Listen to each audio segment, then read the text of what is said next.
Don't you dare touch my car! Do you know who I am?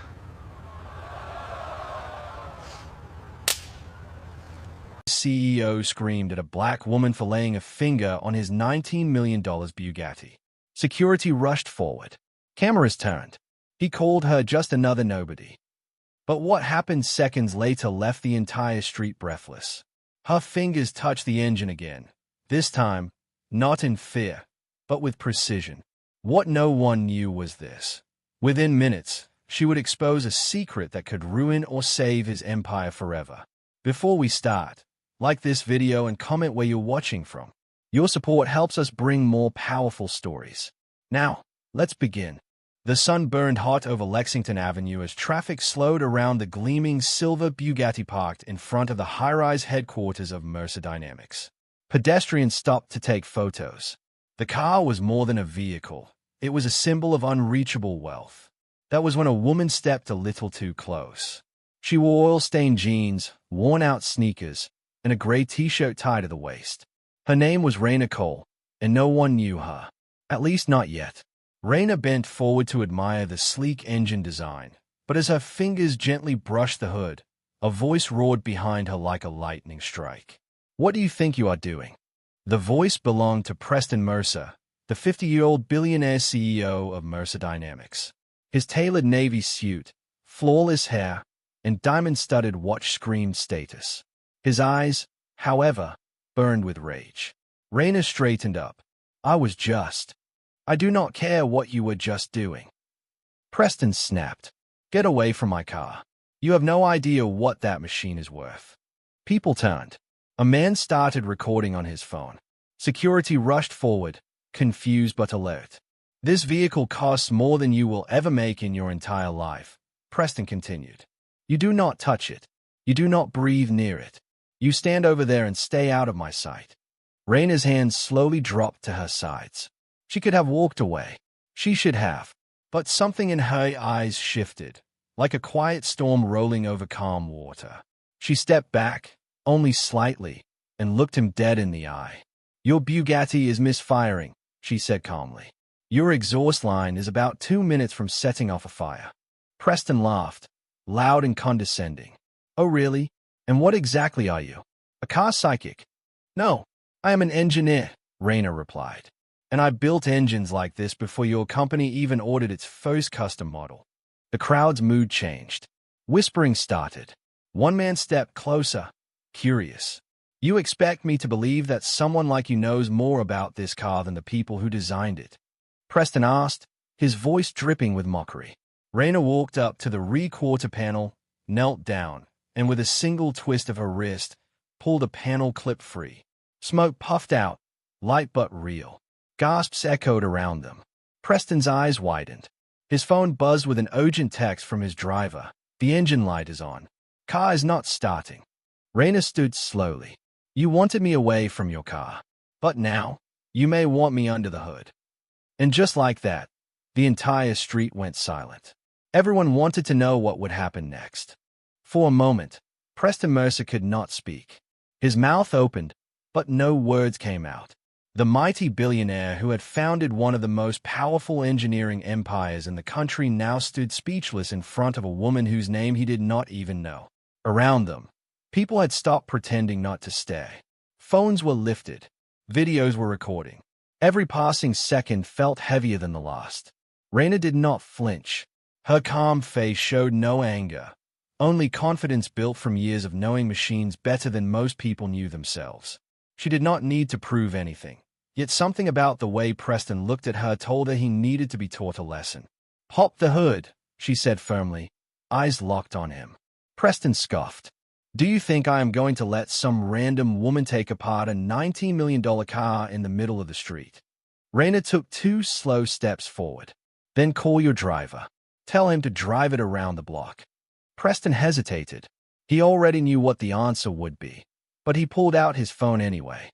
He tapped the screen, pressed it to his ear, and said nothing for 5 seconds. Then came the driver's voice, shaky and confused. "It is not starting, sir. There is some kind of warning flashing. I think something might be wrong with the engine." Raina folded her arms.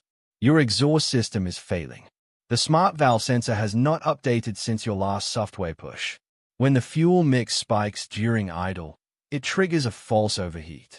Give it 5 minutes, and the whole block will hear it backfire. One of the security guards leaned in. So, she is right. That exact problem was flagged in a recent recall. Preston's face turned pale. His empire had designed the diagnostic software. If Rayna was telling the truth, and if a backfire happened in public, it would not only embarrass him, it could destroy investor confidence. Without another word, Preston stepped aside. Do it. Rayna pulled her hair into a low bun, walked around the Bugatti like a surgeon preparing for a delicate procedure, and gently opened the hood. Gasps followed as she reached into the complex engine bay without hesitation. Her fingers moved like they had done it 100 times. Every twist, every movement was precise.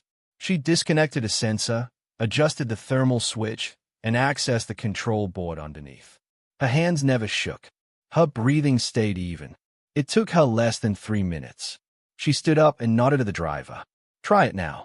The driver tapped the ignition. The Bugatti let out a clean purr. No shaking, no stalling, no smoke. Smooth. Perfect.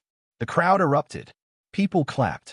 A woman shouted, "She is a genius." Even a few security guards could not hide their grins.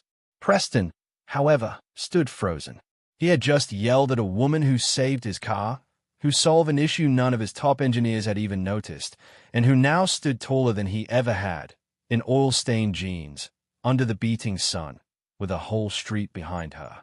Then came the moment that changed everything. A black SUV pulled up at the curb. Out stepped a silver-haired man in a sharp gray suit. He was known by every tech investor in the country. Arthur Winslow, the silent majority shareholder of Mercer Dynamics, and Preston's boss. He walked straight past Preston and stopped in front of Rayna. "I saw the footage on my phone," Arthur said. "Would you step inside with me? I believe we have a lot to discuss." And just like that, the woman Preston mocked was now walking into the building he thought he controlled, with the one man who actually did. Inside the polished glass lobby of Mercer Dynamics, Rayna's footsteps echoed with quiet authority. The same security team that had rushed toward her outside now held the doors open. Employees stared from behind monitors and conference room windows, whispering in disbelief as the woman in grease-streaked jeans walked beside Arthur Winslow, the man known for never making public appearances. Preston trailed a few steps behind, his face tight with frustration. He wanted to regain control of the situation, but the narrative had already shifted. This was no longer his show. Arthur led Rayna into the executive elevator reserved for board members. As the doors closed, silence settled between them. Arthur studied her face, then broke the quiet. "You recognize the exhaust glitch without diagnostic tools," he said. "That software was built in-house by a team of 50 engineers." Rayna nodded. "It is flawed. The update misreads thermal variance at idle. The core firmware still relies on version 2.1, which cannot support high-performance turbo recalibration. Anyone who builds track-ready mods can see it." Arthur raised an eyebrow. "And how do you know that?" Rayna looked directly at him. "Because I built the first 2 versions." Arthur froze.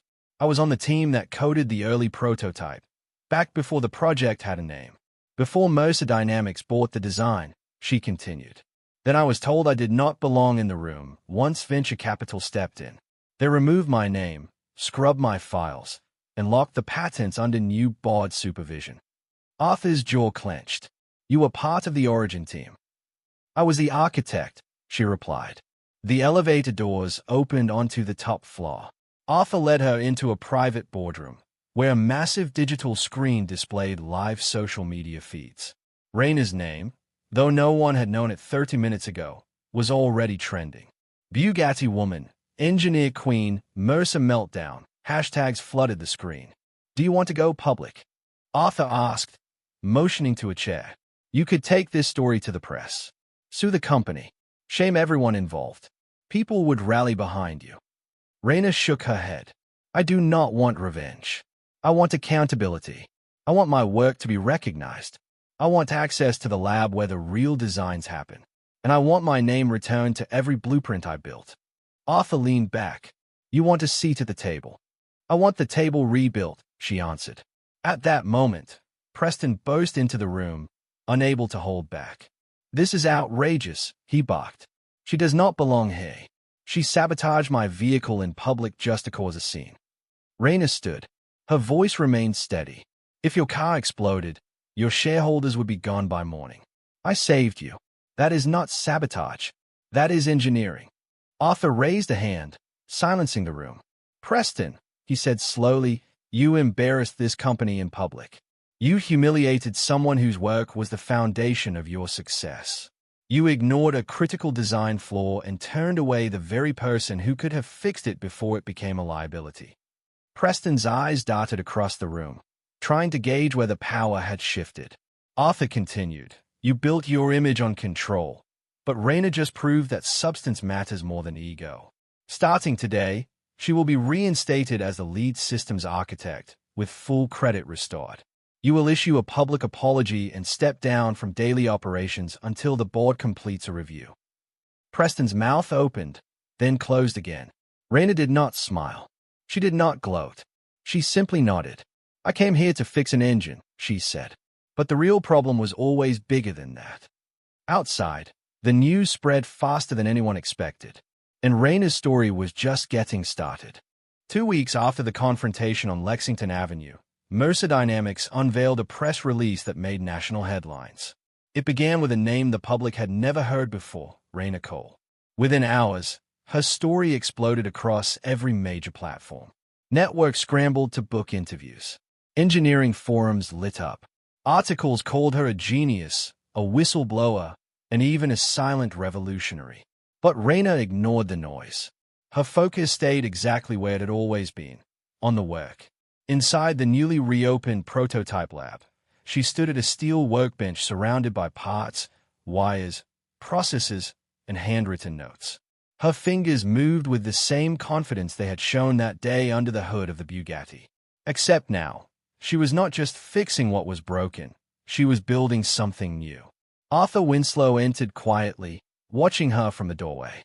No cameras followed him here. No reporters knew where she was. This place was sacred to the company, sealed off even from its own board. You have not taken a break in 48 hours, Arthur said, setting a coffee on the desk. Raina smiled faintly but did not look up. The system architecture for the S9 model is flawed.